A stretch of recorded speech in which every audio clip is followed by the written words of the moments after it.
हरे कृष्णा।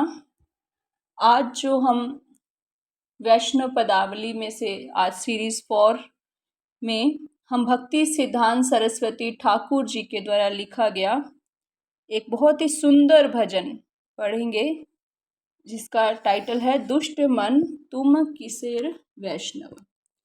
दुष्ट मन तुम्हें किसेर वैष्णव, दुष्ट मन तुम्हें किसेर वैष्णव। शिला भक्ति सिद्धांत सरस्वती ठाकुर शिला प्रभुपाद ऐसे भक्ति वेदांत स्वामी शिला प्रभुपाद के गुरु हैं। तो भक्ति सिद्धांत सरस्वती ठाकुर जी के द्वारा जो भी भजन या बुक्स लिखी गई हैं वो बहुत ही उच्च स्तर की बुक्स हैं और उनके जो भजन हैं वो भी बहुत ही उच्च स्तरीय हैं। तो आइए हम इनके भजन को समझने का प्रयास करते हैं। ट्रांसलेशन पढ़ेंगे। हे दुष्ट मन, तुम किस प्रकार के वैष्णव हो? एकांत स्थान में भगवान हरि के पवित्र नाम का उच्चारण करना केवल सांसारिक प्रतिष्ठा को प्राप्त करने के लिए तुम्हारा मिथ्या अभिमान का दिखावा है। यह केवल पखंड है।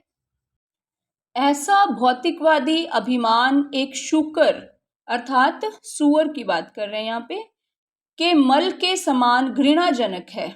क्या तुम जानते हो कि यह तो केवल माया की शक्ति द्वारा डाला गया भ्रम है? धन संपत्ति एवं स्त्री संग का आनंद उठाने के लिए बनाई गई तुम्हारी योजनाओं पर दिन रात चिंतन करने का क्या लाभ है? ये सभी वस्तुएं केवल अस्थाई हैं। इसमें भक्ति सिद्धांत सरस्वती ठाकुर अपने मन को समझा रहे हैं। जब तुम धन संपत्ति पर अपने स्वामित्व का दावा करते हो तब यह धन तुम्हारे अंदर भौतिक सुख की सदा बढ़ने वाली आकांक्षाओं को उत्पन्न कर देता है। तुम्हारा धन माधव की सेवा करने के लिए प्रयोग होना चाहिए। स्त्रियों के प्रति काम वासना में लिप्त होने के लिए ये उचित स्थान नहीं है, क्योंकि उनके सच्चे स्वामी केवल भगवान यादव श्री कृष्ण हैं। राक्षस रावण काम अवतार ने सांसारिक प्रतिष्ठा व ख्याति के वृक्ष को प्राप्त करने के उद्देश्य से भगवान श्री रामचंद्र जो प्रेम अवतार के साथ युद्ध किया, परंतु वह मरुद्यान तो भगवान की भ्रामक माया रूपी भौतिक शक्ति के रेगिस्तान बंजर भूमि पर बनी मृग तृष्णा निकला। कृपया केवल एक स्थिर तथा ठोस धरातल जहाँ पर वैष्णव सदा खड़ा रहता है उसे प्राप्त करने के लिए स्थिर निश्चित दृढ़ संकल्प उत्पन्न करो। यदि तुम इस स्थिति में भगवान की आराधना करने की उपेक्षा करोगे तो तुम अंत में नारकीय अस्तित्व को प्राप्त होंगे। क्यों तुम भगवान श्री हरि के भक्तों की प्रतिष्ठा को प्राप्त करने का प्रयास करके उनकी निंदा करके तीव्र मानसिक या शारीरिक वेदना को अनावश्यक ही सहन करते हो और इस प्रकार अपनी व्यर्थ व निष्फल मूर्खता को सिद्ध करते हो? आध्यात्मिक प्रतिष्ठा प्राप्त करने की इच्छा सरलता से पूर्ण हो जाती है जब व्यक्ति भगवान का भक्त बन जाता है। नित्य शाश्वत प्रसिद्धि या यश स्वतः ही एक वैष्णव के चरणों का अनुसरण करता है। उस ख्याति को एक अस्थायी संसारिक ऐश्वर्य कभी नहीं समझना चाहिए। भगवान श्री हरि और एक भक्त के बीच का संबंध संसारिक भ्रम मोह के एक लवलेश से भी रहित होता है। इसका भौतिक छल कपट से कोई संबंध नहीं होता। भौतिक जगत की तथा कथित लोकप्रियता से उत्पन्न प्रभाव व शक्ति की तुलना एक अविश्वसनीय धोखेबाज जादूगरनी डायन से की गई है और शुद्ध भजन की क्रिया में कल्पित रूप से संलग्न रहने के लिए एकांत स्थान में रहने का प्रयास करने की तुलना ध्यान विचलित करने वाली वस्तुओं के जाल में फंसने से की गई है। कृपया यह जानिए कि इन उपायों में से किसी एक को भी पाने के लिए संघर्ष करना व्यक्ति वास्तव में माया रूपी भ्रम में नरक में ही रहता है। मैं कीर्तन में खुलेआम भगवान के नाम का उच्चारण करना त्याग दूंगा और एकांतवास में चला जाऊंगा। इस प्रकार स्वयं को संसारिक सम्मान प्रतिष्ठा से ओतप्रोत कर लूंगा। प्रिय मन, इस तथाकथित यश को खोजने से क्या लाभ? मैं तुम्हें सदा स्मरण कराता रहूंगा कि श्रीपाद माधवेंद्रपुरी ने अपने स्वयं के भंडार ग्रह भाव ग्रह से चोरी करके उस संबंध में स्वयं को कभी धोखा नहीं दिया जिस प्रकार तुम करते हो। तुम्हारी निम्न स्तरीय प्रतिष्ठा एक शूकर के मल के बराबर है। तुम्हारे जैसे साधारण महत्वाकांक्षी व्यक्ति की माधवेंद्रपुरी के समान प्रतिष्ठा वाले भक्त के बराबरी कभी नहीं की जा सकती है। ईर्ष्या के प्रभाव में तुमने संकीर्तन की अत्यंत उत्तम सिद्धि का त्याग करके भौतिक सुख के गंदे जल में स्वयं को डुबो लिया है। सच में हे दुष्ट मन, तथाकथित एकांत आराधना की महिमा का प्रसार, अनैतिक उपायों का प्रयोग अन्य लोगों को धोखा देने के लिए केवल ढोंगी कपटी योगियों द्वारा ही किया जाता है। इन अनअपेक्षित संकटों से स्वयं को बचाने के लिए कृपया उन उपदेशों पर चिंतन व मनन करो जो परम भगवान श्री चैतन्य महाप्रभु ने अत्यंत ध्यान पूर्वक शील सनातन गोस्वामी को संबोधित करते हुए हमें प्रदान किए हैं। शुष्क वैराग्य, फल्गु वैराग्य और युक्त वैराग्य, दो तरह के वैराग्य यहाँ पे बताए गए हैं।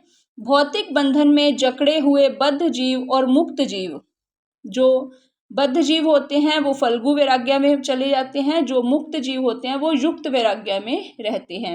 इन विरोधी तत्वों को कभी भी समान समझने की गलती मत करो। जितनी अधिक जोर से तुम कर सको उतनी जोर से भगवान के पवित्र नामों का उच्चारण करने में स्वयं को संलग्न करते समय कृपया इस बात को याद रखो, वह व्यक्ति वास्तव में वैष्णव है जो धन संपत्ति, स्त्री का सौंदर्य एवं प्रतिष्ठा रूपी भयावह बाघिन का शिकार बनने की आदत को त्याग चुका है। ऐसी आत्मा वास्तविक रूप से भौतिक जीवन में विरक्त है और एक शुद्ध भक्त कहलाती है। कोई भी इस प्रकार विरक्त चेतना से जन्म और मृत्यु के संसार पर विजय प्राप्त कर लेता है।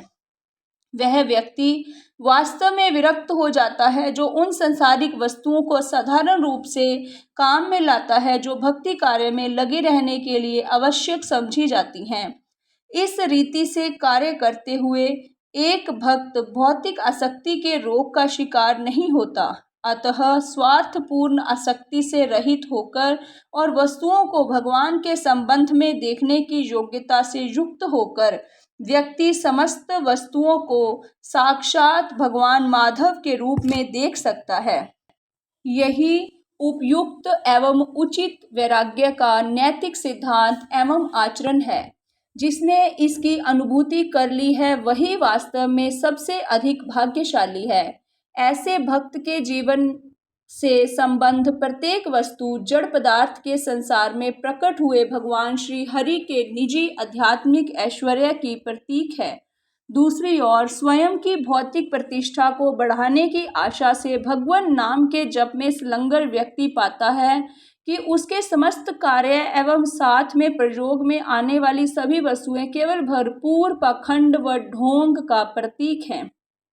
हे मन, कृपया दो प्रकार के व्यक्तियों के संग को अस्वीकार करो। वे लोग जो भौतिक जगत से निर्विशेष मुक्ति की आकांक्षा करते हैं और वे लोग जो भौतिक विषयों के सुख का आनंद उठाने या भोगने की इच्छा रखते हैं। ये दोनों ही समान रूप से अभक्त हैं। भगवत संबंधी वस्तुएं सीधे उस दिव्य जगत की संपत्ति हैं और उनका इस जड़ संसार से कोई संबंध नहीं है। वह वस्तुएं भौतिक सुख में रुचि रखने वाले व्यक्तियों द्वारा ना तो स्वीकार की जा सकती हैं ना ही त्यागी जा सकती हैं। निर्विशेष दार्शनिक कृष्ण भक्ति के विरुद्ध होता है और इस प्रकार काल्पनिक मुक्ति के मिथ्या अहंकार से गर्वित होकर वह भगवान के सच्चे भक्तों की निंदा करने का साहस करता है। हे मन, तुम वैष्णव जन के सेवक हो और तुम्हें सदा ही भक्ति प्राप्त करने की आशा करनी चाहिए, तब क्यों तुम एकांत उपासना के अपने अभ्यास की कल्पित श्रेष्ठता को सिद्ध करने का प्रयास करते हुए और मुझे पुकारते हुए इतने जोर से शोरगुल करते हो? जो व्यक्ति कपटपूर्ण व्यवहार द्वारा उन वस्तुओं का त्याग कर देता है जो वास्तव में भगवान की सेवा में उपयोग की जा सकती हैं, स्वयं को गर्व से एक वैरागी या सन्यासी बुलाता है, परंतु दुर्भाग्यवश वह ऐसी मनोवृत्ति या ऐसे व्यवहार द्वारा कभी भी वैष्णव नहीं बन सकता। भगवान श्री हरि के चरण कमलों के प्रति अपनी सेवा भावना को त्याग कर और स्वयं को एकांतवास में सीमित करके जो भी प्राप्त किया जाता है वह केवल धोखेबाजी ही है। श्री राधा जी की सेवा में स्वयं को सदा संलग्न करो और भौतिक इंद्रिय तृप्ति रूपी सर्प से अलग रहो। भगवान के कीर्तन में भाग लेने की महिमा का अर्थ किसी की निजी पहचान बनाने की इच्छाओं व भावनाओं को बढ़ावा देना नहीं है। हे मन, तुमने एकांत स्थान पर जाकर तथाकथित भजन करने की, ठगने या छल कपट वाली विधि का अभ्यास करने के समर्थन में राधा जी के नित्य सेवक होने की अपनी पहचान को क्यों त्याग दिया? भगवान के प्रचारकों का अत्यंत मूल्यवान धन व्रजधाम में निवास कर रहे नित्य शाश्वत व्रजवासी गण हैं। वे निरर्थक भौतिक प्रतिष्ठा की याचना करने के लिए कभी भी स्वयं को व्यस्त नहीं रखते हैं, जो केवल चलते फिरते शवों द्वारा ही उनके हृदय में संजोए रखी जाती हैं।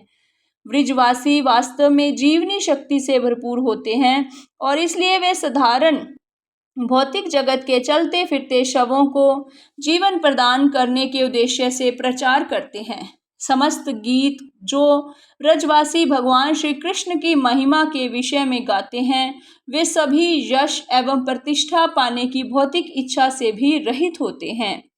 राधा जी एवं उनके प्रियतम श्री कृष्ण का यह विनम्र सेवक सदा ही कीर्तन करने की आशा करता है और वह सभी से भगवान श्री हरि के नामों को जोर जोर से गाने की विनती करता है। संकीर्तन की दिव्य शक्ति व्यक्ति के निजी शाश्वत आध्यात्मिक रूप से के संबंध में भगवान की स्मृति एवं उनकी दिव्य लीलाओं को स्वतः ही जागृत कर देती है। केवल उसी समय एकांत स्थान पर जाकर अपने अधिपतियों की गोपनीय आराधना संभव हो पाती है। हरे कृष्णा। बहुत ही सुंदर भजन ये हमने अभी पढ़ा, इसकी ट्रांसलेशन पढ़ी। तो इस भजन में हमने क्या देखा कि यहाँ पे भक्ति सिद्धांत सरस्वती ठाकुर हमें बताना चाहते हैं, वो अपने मंत्र के थ्रू हमें बताना चाहते हैं, वैष्णवों को बताना चाहते हैं कि हमें कैसे भक्ति करनी है। भक्ति का अर्थ ये नहीं है कि माला पकड़ो और एक स्थान पर जाके बैठ जाओ और बस जप करते रहो। भक्ति का अर्थ है खुद भी भक्ति में लगो और औरों को भी संकीर्तन आंदोलन के द्वारा हम दूसरों को भी भक्ति में लगाएं, तभी हम पर श्री कृष्ण श्री राधा रानी प्रसन्न होंगे। तो इसमें शिला भक्ति सिद्धांत सरस्वती ठाकुर जी ने व्रजवासियों की एग्जाम्पल भी दी है। उन्होंने बताया है कि जब हम भक्ति करते हैं तो कई बार हम प्रतिष्ठा के पीछे भी भागते हैं। हम सोचते हैं कि मैं इतनी अच्छे से भगवान की सेवा कर रहा हूँ, इतने अच्छे से मैं भक्ति कर रहा हूँ तो लोग मेरे को पहचाने कि मैं कितना महान हूँ। तो भक्ति सिद्धांत सरस्वती ठाकुर यहाँ पे लिखते हैं कि जो भी वैष्णव बनेगा, प्योर वैष्णव बनेगा, तो प्रतिष्ठा तो अपने आप ही उसके पीछे पीछे आ जाएगी, उसको प्रतिष्ठा पाने की ज़रूरत नहीं है। ठीक है, तो बहुत ही सुंदर भजन था। आप इसको अभी सुन सकते हैं, पढ़ सकते हैं। वैष्णव पदावली बुक अगर आपके पास नहीं है तो इस्कॉन के किसी भी टेम्पल से आप उसे ले सकते हैं। और अगर आपको ये मेरा प्रयास अच्छा लग रहा है तो प्लीज़ वीडियो को लाइक और शेयर ज़रूर करें इसे, और कमेंट में अगर कुछ आप बताना चाहते हैं तो लिख सकते हैं। और इससे क्या होगा कि मुझे भी आगे दोबारा सीरीज़ को आगे बढ़ाने में बल मिलेगा। धन्यवाद। हरे कृष्णा। ओम तत्सत।